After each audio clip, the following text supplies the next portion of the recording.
The second category is the financing. Where will the funds come from?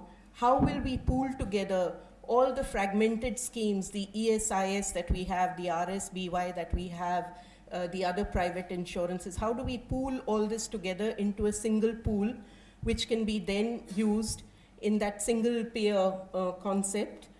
And then the governance and accountability set of factors, where Armando also talked about. One is the whole aspect of community control. There's the aspect of regulation of the private sector, and the whole set of governance issues.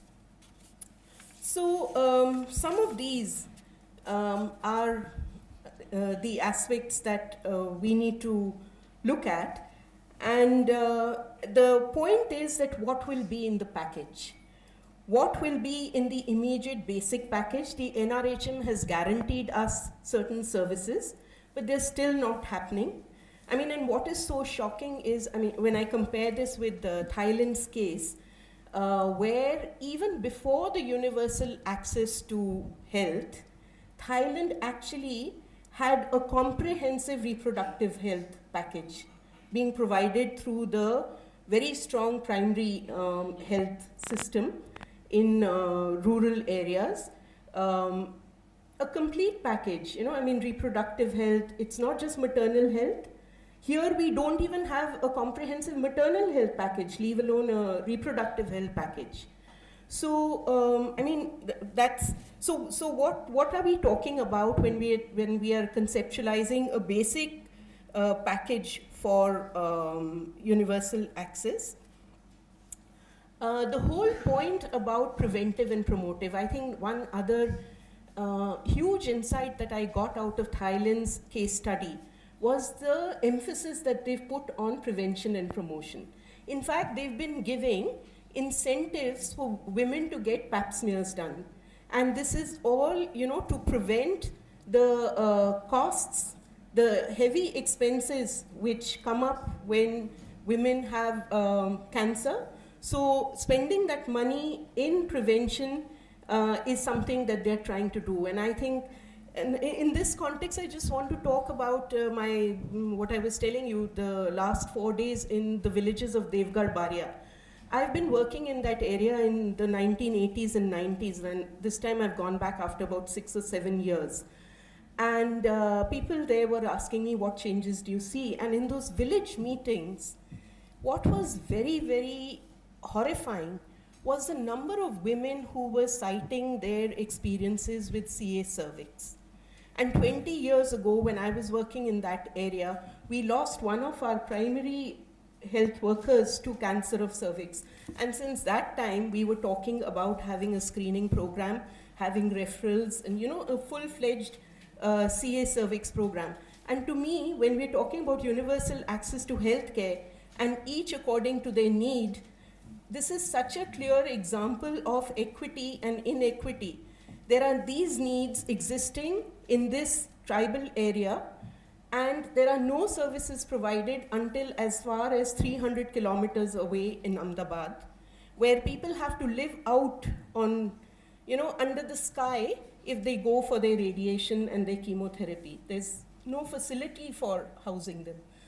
And so this is such a live example of what needs to be done when we're talking about a package for universal access to healthcare.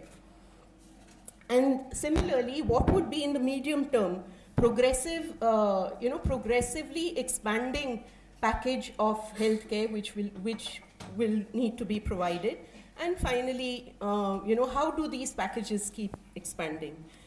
And I am so glad you brought out that aspect of urbanization and urban health, because that's really a sore point. I mean, with this increasing migration which is happening into cities, and the further, who's coming into cities? It's people who cannot, who are really, really impoverished in the rural areas. So they're really at the edges of society.